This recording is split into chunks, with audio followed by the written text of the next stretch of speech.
Bonjour, bienvenue dans la rubrique de G, c'est un plaisir de vous retrouver aujourd'hui pour une vidéo comme d'habitude, à la cool, au pied de ma bibliothèque. Je vous parle d'une lecture récente, mais celle-ci, vous vous y attendez, puisque ça fait un sacré moment en fait que je vous en parle. On part du côté de chez Urban Comics avec JSA, Justice Society of America, les deux tomes, le 1 et le 2, le nouvel âge. Ça fait un moment que je dis que je veux vous en parler. Je vous ai même fait deux vidéos pour préparer grosso modo celle-ci, puisque j'ai fait une vidéo sur Kingdom Come et une vidéo également sur la colère de Black Adam. Mais ça, on va y revenir un petit peu plus tard dans la vidéo pour vous dire pourquoi Kingdom Come et la colère de Black Adam sont éventuellement importantes avant, pendant votre lecture de JSA. Ou pas, d'ailleurs, c'est pas forcément obligatoire pour un des deux. Mais ça, on va y revenir bien gentiment.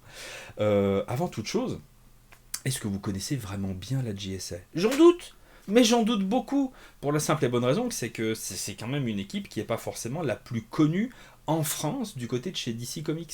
Et pourtant, c'est une équipe qui est emblématique. Alors, je ne suis pas le plus grand historien des comics, loin de là, mais en faisant deux trois petites recherches internet, j'ai essayé de vous faire une petite présentation de l'histoire de la JSA, à présentation succincte, je préfère être tout à fait honnête, mais pour que vous ayez au moins conscience, connaissance de savoir d'où ça vient, de quoi on parle, à quel moment Geoff Jones il est arrivé sur la JSA, pourquoi on commence par la Nouvelle Âge alors qu'il avait déjà travaillé sur la JSA un petit peu avant, voilà, pour essayer de vous cadrer un tout petit peu la chose. Donc, la JSA, Justice Society of America, a été créée en 1940 dans les pages de All Star Comics numéro 3. Et c'est une série qui a perduré grosso modo jusqu'en 1951 et ensuite, voilà, les ventes n'étaient pas forcément au rendez-vous et puis elle s'est un petit peu étouffée jusqu'à quasiment disparaître. Les membres de l'équipe originale sont le Dr Fate, Hourman, le Spectre, Sandman, Atom, qui s'appelait Alprat, en fait, sous ce masque de Atom, le Flash Jay Garrick, et évidemment le Green Lantern de l'époque, Alan Scott. Et donc, ça, on est vraiment sur le groupe de base. Il y a eu d'autres trucs qui se sont passés après, mais là, honnêtement, il faudrait quasiment une vidéo complète pour vous donner toutes ces informations. Il y a notamment Wonder Woman qui a fait partie de la JSA. Mais bref, après, si je voulais vraiment vous donner le crew d'origine. Voilà. Et donc, tout ça, ça s'est passé pendant la période qu'on appelle l'âge d'or, le Golden Age des comics. Et après l'âge d'or, il y a eu ce qu'on a appelé l'âge d'argent. Et c'est à partir de 1960 que du côté de chez DC Comics, on a décidé de créer le multivers. Et ça s'est créé d'une manière assez étonnante, puisque ça s'est créé dans le Flash numéro 123. Donc le Flash de l'époque, dans les années 60, c'était Barry Allen.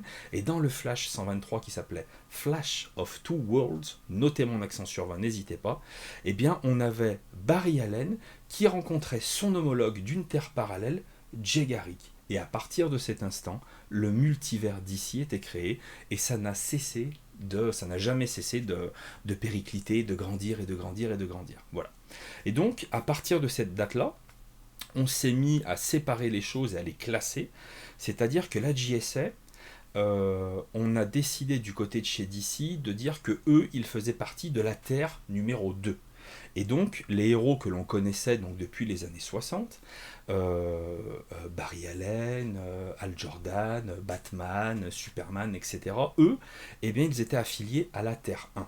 Et donc, voilà, comme je vous le disais, à partir de ce moment-là, c'était le multivers qui était créé, et ça a donné, pendant de nombreuses années, tout un tas de séries relativement complexes à suivre, en tout cas de mon point de vue à moi, et je pense que c'était tout simplement complexe au bout d'un moment, même au niveau éditorial, puisque il y a eu, dans les années 80, ce que tout le monde connaît, mais il faut bien en mesurer en fait l'intérêt, il y a eu Crisis on Infinite Earth. Mon accent est irréprochable sur cette vidéo. Et donc ça, c'était un projet éditorial qui consistait en fait, dans une maxi-série, à tuer toutes les terres parallèles pour rendre en fait l'éditorial de chez DC beaucoup plus cohérent, beaucoup plus repartir sur des bases vraiment saines et essayer de reconstruire derrière cette immense catastrophe qu'était Crisis on Infinite Earth. Moins bien, cette fois-ci l'accent. Et derrière, après cet événement-là, en fait, il y a des terres qui ont été fusionnées. Et donc la JSA, qui était avant sur la Terre 2, et ben en fait, c'est comme si c'était un tout petit peu les ancêtres des héros comme Hal Jordan, Barry Allen, ils étaient tous en fait sur la même Terre, si je ne vous dis pas de bêtises. Et en grossissant le trait au maximum. Parce que Coco, faut pas que la vidéo elle dure 1 heure. Donc à un moment donné, il faut que je me bouse. En 1999, il y a eu un autre événement qui s'appelle Zero Hour, que je n'ai jamais lu, qui était, d'après ce que j'ai compris, une sorte de crise après Crisis c'est la merde, qui était une sorte de crise après Crisis on Infinite Earth pour essayer de remettre un petit peu d'ordre dans des trucs un peu bizarres au niveau éditorial. Mais là, je peux pas tellement mieux vous en dire puisque Zero Hour, c'est pas disponible du côté de chez Urban. Et là, on lance un appel à tonton Urban et on lui dit on a bien envie de lire quand même Zero Hour. Et donc, tout de suite après Zero Hour, la JSA a été relancé par un monsieur qui s'appelle James Robinson. Il part relativement rapidement de la série, si je ne vous dis pas de bêtises, et elle est remplacée par David Goyer et Geoff Jones. Et ils vont tous les deux faire un grand nombre, des dizaines et des dizaines en fait d'épisodes de la JSA. À cette époque-là, on est vraiment déjà dans l'idée de faire de la JSA une équipe qui soit un pont entre les générations. C'est-à-dire que c'est un mélange avec des jeunes héros et des héros beaucoup plus âgés, des héros originels. Et on essaye vraiment de conserver cet aspect de filiation entre les personnages. On va avoir le fils de nanana, lui c'est le grand-père de trucs. On a vraiment le sentiment de prendre vraiment dans nos bras toute l'histoire, la grande histoire de DC, et de ne pas avoir peur de créer des héritiers et de leur donner de la légitimité. Voilà. Et c'est pour ça que j'aime beaucoup la JSA. Parce qu'à un moment donné, c'est vraiment à chaque fois un réservoir à nouveaux personnages, mais qui ne sortent pas du cul d'une vache, mais qui ont vraiment du sens, qui ont vraiment une filiation. Et ça, c'est quelque chose qui me parle énormément. Ça, toute cette partie, Goyer, Robinson, Geoff Jones, est indisponible du côté de chez Urban. Et c'est extrêmement triste. À l'époque, Panini Comics, à l'époque où Panini avait les droits, ils ont sorti 2 tomes. Ça ne prend pas du tout toute la série, et avec l'éditorial génial de Panini qu'on connaît si bien, mais j'ai pas résisté en fait, et je me les suis procurés sur le marché de l'occasion, pour pouvoir au moins avoir le début. Et je peux vous affirmer que ça vaudrait vraiment le coup qu'on puisse avoir cette série, notamment avec le film Black Adam qui arrive. Puisque Black Adam, à cette époque-là, a fait partie de la JSA. Le Black Adam qu'on connaît, cet affreux personnage, il a fait partie de cette équipe de héros hors du commun. Et c'est super intéressant à voir, en fait, parce qu'on sait déjà à cette époque-là que c'est vraiment un drôle de mec, mais qu'on espère pouvoir sauver. Et je trouve que ça transparaît un petit peu, cette idée-là, dans les trailers qu'on a pu avoir de Black Adam. Et donc j'aurais très envie que ça se soit réédité du côté de chez Urban. Donc c'est pareil, tonton Urban, si tu passes par là, tu nous mettras un Zero Hour, la JSA de Goyer, Robinson et Geoff Jones, merci, hein, ça fait plaisir. On arrive en 2007. En 2007, Goyer plie les Gaules. Goyer, Gaulle, on la garde.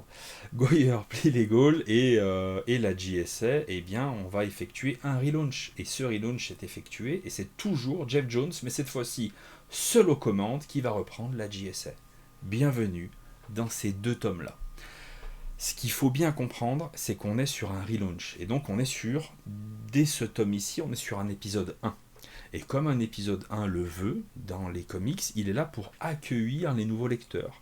Donc si vous avez peur, et c'est souvent un argument en fait que j'ai entendu, de se dire oui, mais on n'a pas le début du run, ça a commencé en 99, moi je préfère attendre de voir si Urban publie ce qui commence en 99 pour pouvoir me lancer là-dedans. J'ai envie de dire oui, mais non, pour une raison en fait toute bête, pour 2 raisons. La première, comme je vous le disais, on est sur un épisode 1, et donc Geoff Jones, il est quand même très accueillant comme garçon. Donc je peux vous assurer que dès le début du tome, il va vous prendre à bras le corps et vous ne serez pas vraiment perdu. Et pour l'autre raison, c'est que si ça, bah, ça se vend jamais, expliquez-moi comment ils peuvent avoir l'idée de publier le run précédent. Il y a peu de chance. Hein. Si ça ne fonctionne pas, on n'aura jamais ça. Et ce serait, je pense, j'en suis convaincu, extrêmement dommageable pour tous les fans de DC Comics et de cet univers si riche et si grand. La JSS, c'est pas n'importe quoi, c'est le petit cœur chaud et palpitant de DC Comics et j'aimerais en voir beaucoup plus chez mon libraire. J'espère vraiment. Et donc Urban a pris la décision de commencer par là. Et c'est pas une décision qui est bête, loin de là, puisque Geoff Jones, de la manière dont il relance sa JSA, il décide en fait comment dire, d'écrire une suite à Kingdom Come. Mais ça, j'en ai déjà parlé, et là, c'est le moment où c'est important pour vous, peut-être d'avoir soit déjà lu Kingdom Come, soit d'aller voir la vidéo que j'ai faite à propos de Kingdom Come. Kingdom Come est un récit incroyable qui a marqué l'univers d'ici. Il y avait eu une suite qui avait été tentée, Alex Ross n'était pas d'accord, c'était franchement de la merde, et Geoff Jones, lui, il a réussi à convaincre Alex Ross de lui faire confiance, de l'accompagner un petit peu aussi au tout début de ce run pour d'une certaine manière en fait l'adouber. Et donc il y a des éléments de Kingdom Come qui se retrouvent en fait là-dedans. Pour la suite de cette vidéo, maintenant on va vraiment rentrer dans le cœur de la review. Là je vous ai vraiment donné le contexte général à la fois de la JSA et le contexte général dans lequel se placent ces deux tomes. J'espère avoir été clair, je le crois, je l'espère. Bon, ça c'est vous qui me le direz dans les commentaires, j'espère pas avoir fait de la merde. Et donc, ces deux tomes, je vais vous en parler en essayant de vous... Je vous ai préparé en fait différentes parties. Et je veux absolument éviter de vous spoiler. Donc je vais forcément vous donner quelques petits éléments d'intrigue, mais qui font partie du moins de ce que vous pouvez retrouver sur la 4e de couverture. Mais surtout, à chaque fois, sans essayer de vous spoiler. Et donc, je vous ai fait grosso modo 5 parties qui vont aller plus ou moins vite. On en a pour à peu près 2h30, cette vidéo comptera 18 parties, vous êtes dans la première. Non, je déconne, on fait tout en une. Dans la première partie, je vous disais que Geoff Jones, il avait l'habitude de savoir accueillir les nouveaux lecteurs. Et c'est vraiment ça. On est vraiment sur un Geoff Jones qui va prendre par la main le nouveau lecteur et nous présenter à la fois la situation, le statu quo de la série précédente, et ses propres ambitions. Et donc, on sent tout l'amour de Geoff Jones pour l'univers d'ici, pour sa richesse, et notamment pour cet aspect de filiation, d'héritage, voilà.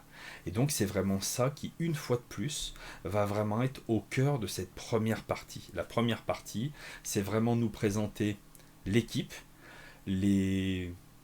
ceux qui font partie en fait du staff d'origine, ceux qui sont vraiment déjà considérés comme des anciens, et des nouveaux qui vont arriver dans cette équipe pour former ce qu'est la JSA, une famille. Et donc c'est là où Geoff Jones, pour moi, je le trouve magnifique, notamment dans cette première partie, cette partie d'installation, où dès le départ, on voit le mec qui nous plante des graines qui vont germer en plusieurs temps. C'est ce que je vous explique souvent dans les vidéos. J'aime beaucoup quand un scénariste, Geoff Jones le fait très bien, travaille en 3 temps. Il travaille sur du court terme, avec des histoires qui vont tout de suite éclore et popper immédiatement en fait dans la gueule du lecteur. Il va travailler un petit peu plus sur du moyen terme et il va travailler aussi sur du long terme pour vraiment donner de l'épaisseur, de la densité à son récit. Et ça, Geoff Jones, dès le début, il fait ça extrêmement bien. J'ai envie de vous dire très très brièvement qui sont les personnages en fait qu'on va retrouver dans cette JSA. Peut-être que vous n'allez pas tous les connaître, je peux pas vous les dire tous de tête, c'est pour ça que je vais lire mes notes et peut-être essayer d'agrémenter cette partie de quelques images, mais pour vraiment vous donner une idée de cet aspect de filiation. On va retrouver du côté des petits nouveaux une fille qui s'appelle Cyclone, qui est en fait la petite fille de Red Tornado et qui a été une membre de la JSA et qui est maintenant en fait la gouvernante au QG de la JSA. On ne peut pas faire mieux en termes de filiation. On va retrouver Wildcat, qui est ni plus ni moins que le fils caché que l'on va découvrir dans ces pages, le fils de Wildcat. Wildcat, pour ceux qui ne le connaîtraient pas, c'est un mec qui se déguise en gros matou. Il a un costume qui peut paraître assez bizarre, mais qu'est-ce qu'il est badass. Et son histoire est totalement dingue. C'est un ancien boxeur extrêmement bourru, qui a l'habitude en fait de former les nouveaux de la JSA en les faisant monter sur le ring et en leur faisant sortir, ben voilà ce qu'ils ont au fond d'eux, leur trip, leur courage. Un mec vraiment bourru mais avec un cœur énorme. J'adore ce personnage et donc on apprend dans ces pages là dès le début qu'il a un fils, et ce fils là, je vous la fais en cours, va rejoindre la JSA. On a un nouveau personnage aussi qui arrive qui s'appelle Citizen Steel, qui est c'est une création de personnage et qui se trouve être le petit-fils de Commandant Steel, qu'on avait certainement pu voir il y a 30 ou 40 ans, ou je ne sais quand, dans les pages de la JSA. Il y a toujours cet aspect de filiation. Les plus vieux lecteurs ont connu le grand-père, bonjour, voilà le petit-fils, qui va d'une certaine manière pas reprendre le flambeau, il va avoir sa propre histoire, sa propre origin story, et qui est vraiment génial. On va retrouver Damage qui est le fils de Hal Pratt, le fils de Atom, et qui lui est défiguré. Il a la gueule vraiment en vrac, et c'est quelqu'un qui est vraiment torturé. Il n'est pas... si j'ai bien compris le délire, son père l'avait pas forcément connu, il l'avait pas forcément reconnu, il a du mal un peu à se positionner, de temps en temps à contrôler ses pouvoirs, et puis surtout il a la gueule qui est défigurée, ce qui est terrible pour ce jeune garçon. On va avoir des gens qui sont déjà là depuis déjà un sacré moment, qu'on a pu voir dans la série, menée par Jones, Goyer, Robinson. On va avoir Mister Terrific, Power Girl, Liberty Bell, Hourman, Stargirl, Dr Midnight, et évidemment,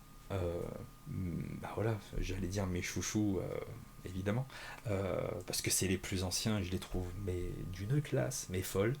Alan Scott, Jay Garrick, et donc comme je le disais tout à l'heure, Wildcat. Et donc voilà, et vous avez, ça c'est vraiment le deal de base, d'entrée de jeu, dans la première partie de ce tome. Ça peut paraître beaucoup, j'en ai conscience, comme ça peut paraître beaucoup, et pourtant, le tour de force de Geoff Jones, c'est de rendre tout ça extrêmement organique, extrêmement sain, et ça glisse tout seul. Il y a un autre, putain j'en ai pas parlé, il y en a un autre qui arrive, Starman. Starman, il a une histoire, une origine encore plus particulière. On va là aussi aller fouiller dans des pans de l'univers d'ici, mais ça, je vous le tais, ce sera à vous de le découvrir. Et on a vraiment, comme je vous le disais, cet ensemble qui se dessine sous nos yeux et qui est une vraie famille. Et parce que Geoff Jones le fait bien, comme je le disais, du court terme, du moyen terme, du long terme, il plante des graines et immédiatement, il va y avoir une énorme baston contre des vilains, mais ça, ce sera à vous de le découvrir.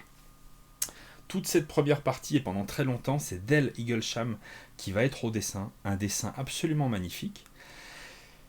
Et pourquoi les comics sont géniaux ? Parce que vous allez avoir des artistes qui vont papillonner de gauche à droite dans différentes séries, et puis de temps en temps, vous allez avoir un style qui va vous interpeller, va vous rappeler quelque chose. Ça a été le cas pour moi quand j'ai vu les dessins de Dale Eaglesham là-dessus, j'ai pas pu m'empêcher de me dire, mais c'est incroyable, on dirait du Joe Bennett sur Immortal Hulk. C'est fou.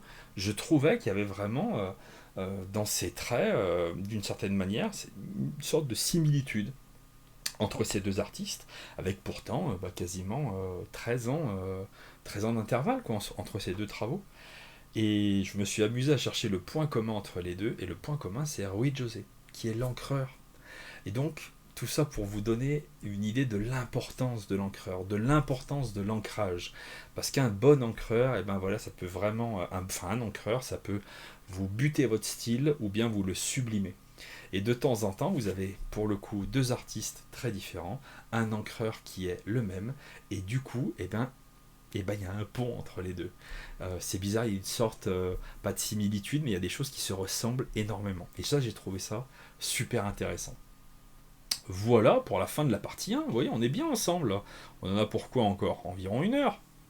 On passe à la partie 2, et la partie 2, en fait, c'est ce qui est vraiment Ah non, c'est la partie 3, le cœur de la meule. La partie 2, c'est la partie où j'ai été un petit peu, au début, un petit peu étonné. J'étais pas forcément fan dans les 2 premiers épisodes parce que je comprenais pas bien où c'est que ça allait. On assiste en fait à un crossover entre la JLA et la JSA. À l'époque, la JLA, elle est scénarisée par Brad Meltzer. Voilà. Meltzer, ça me fait penser à Alka-Seltzer, vieille ref. Et au dessin, vous pouvez retrouver Ed Benes. Et notamment sur cette partie, vous avez des couvertures du regretté Michael Turner. Voilà, toute une époque. Et donc, vous avez ce crossover entre les deux. Et c'est vraiment l'occasion de parler de la Légion des super-héros et de continuer à présenter les personnages, à faire monter encore un tout petit peu la tension, à préparer encore le terrain pour ce qui va se passer en fait tout de suite après. Et j'étais pas forcément à l'aise avec cette partie parce que comme je vous le disais, ça fait intervenir la Légion des super-héros. Et la Légion des super-héros, je connais deux noms. J'ai essayé d'en lire avec un DC Confidential, si je dis pas de bêtises. Ça n'a pas du tout fonctionné sur moi. Je serais assez curieux de lire la Légion des super-héros, mais je partirai pas sur tout et n'importe quoi. Mais vraiment, c'est quelque chose, un pan de l'univers d'ici qui m'est vraiment, vraiment méconnu. Et c'est couillon, mais pour le coup, ça passe super bien. Ça permet d'en apprendre un petit peu plus sur la Légion des super-héros. Et vraiment, vraiment, ça prépare magnifiquement bien en fait la suite. La partie 3, elle commence dans le tome 1 et elle prend une bonne partie du tome 1 et elle prend une très très grande partie en fait du tome 2. C'est vraiment ça le cœur du sujet. Le cœur du sujet, c'est ni plus ni moins, voilà, on va vous la faire en cours. Ce qui s'est passé dans Kingdom Come en fait était sur une terre parallèle, la Terre 22, et imaginez qu'à la fin de Kingdom Come, au cours d'un événement qui vous est décrit, il y a une faille spatio-temporelle et le Superman absolument iconique de Kingdom Come, cette espèce de Superman version maximale, optimale, débarque sur Terre.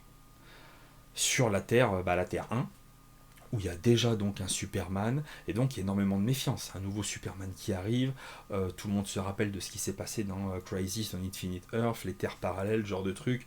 Enfin, c'est très très étrange en fait son arrivée. Son arrivée, elle est, mais Geoff Jones, c'est un cadre pour nous expliquer son arrivée. C'est absolument génial. Et avec lui arrive l'idée que Gog, personnage, Gog, Magog, Gog, si vous voulez, Gog, c'est une espèce de dieu du troisième monde, serait peut-être en train d'arriver sur Terre, et que quand Gog est arrivé sur la Terre 22 avec son prophète, Magog, ça a été la fin de la Terre 22, et tout le monde s'est entretué, et ça a été absolument un carnage absolument incroyable. Et donc ce Superman vintage va rejoindre la JSA parce que il atterrit devant eux, ni plus ni moins, et il va essayer de leur expliquer que ça va arriver. Et ensuite, effectivement, Gog arrive avec son prophète Magog, mais là je veux pas trop vous en dire, mais c'est absolument génial parce qu'il y a une espèce de contre-pied.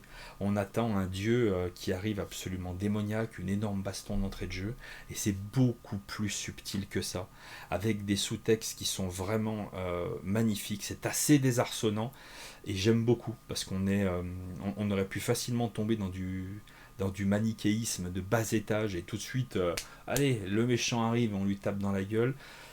Et c'est plus compliqué que ça. Et il y a un sous-texte qui est vraiment, vraiment génial. Et c'est l'occasion aussi pour Geoff Jones de parler de la Terre 2. De parler de ce que lui, il a certainement connu dans sa jeunesse, des héros de la Terre 2, de cet univers qui aurait été perdu, qui a été perdu. Voilà, c'est un peu compliqué.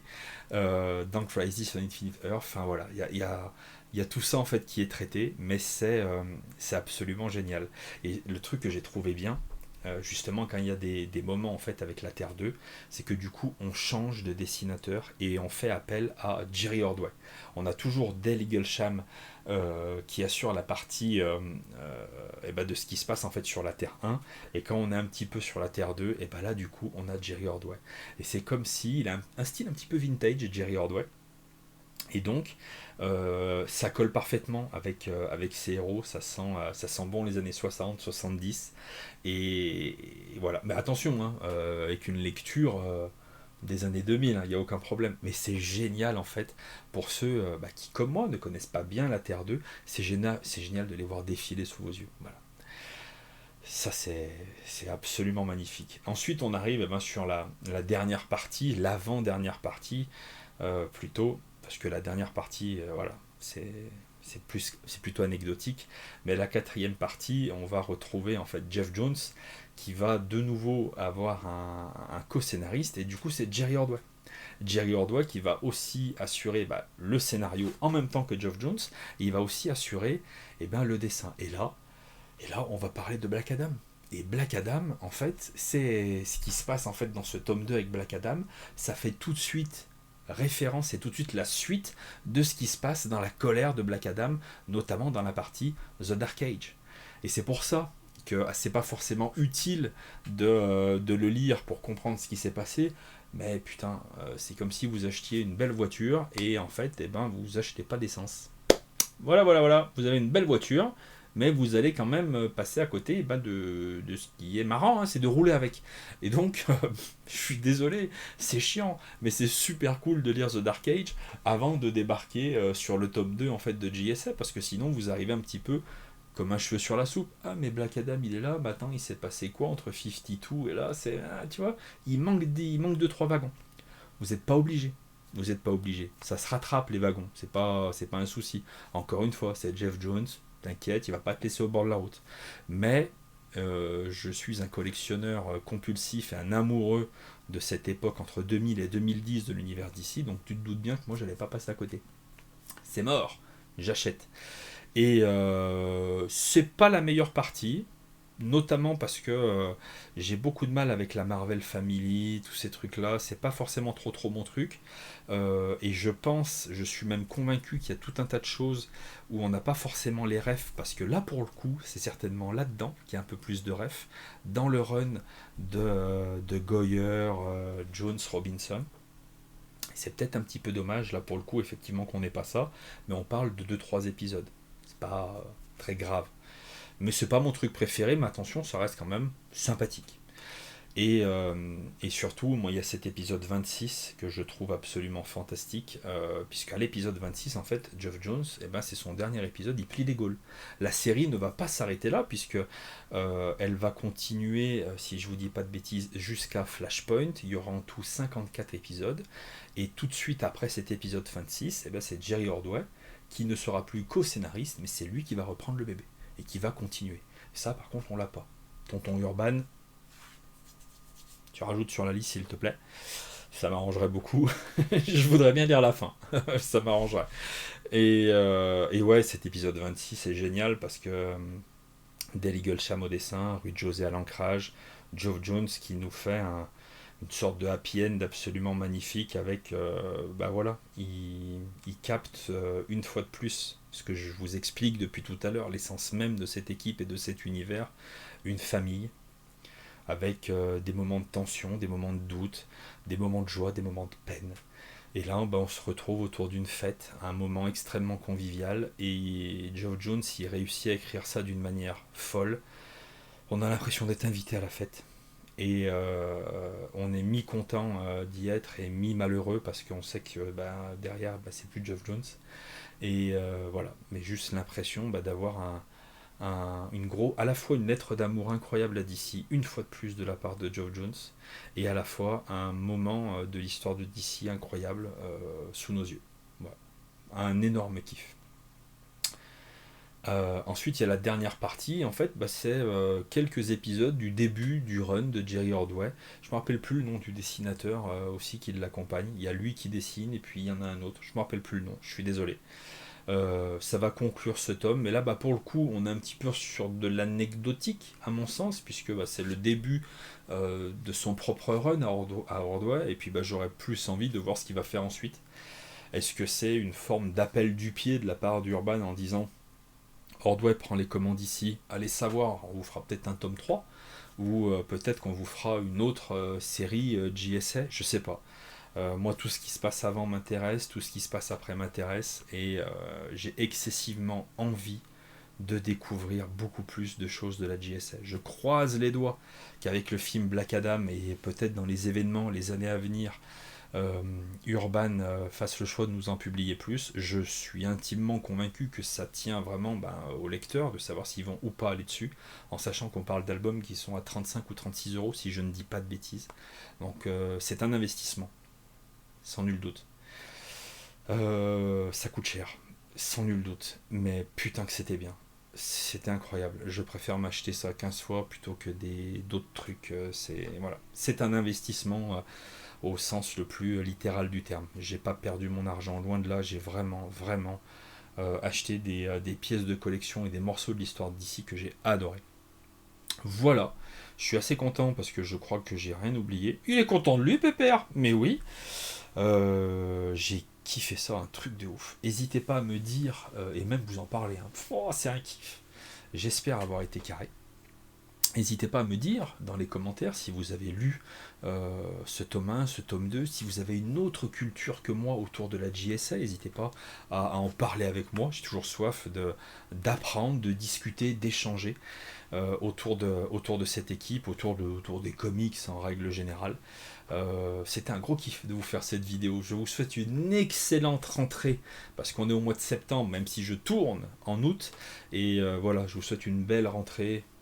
Les vacances sont terminées, on remet la tête dans le guidon. Courage les amis, on est avec vous.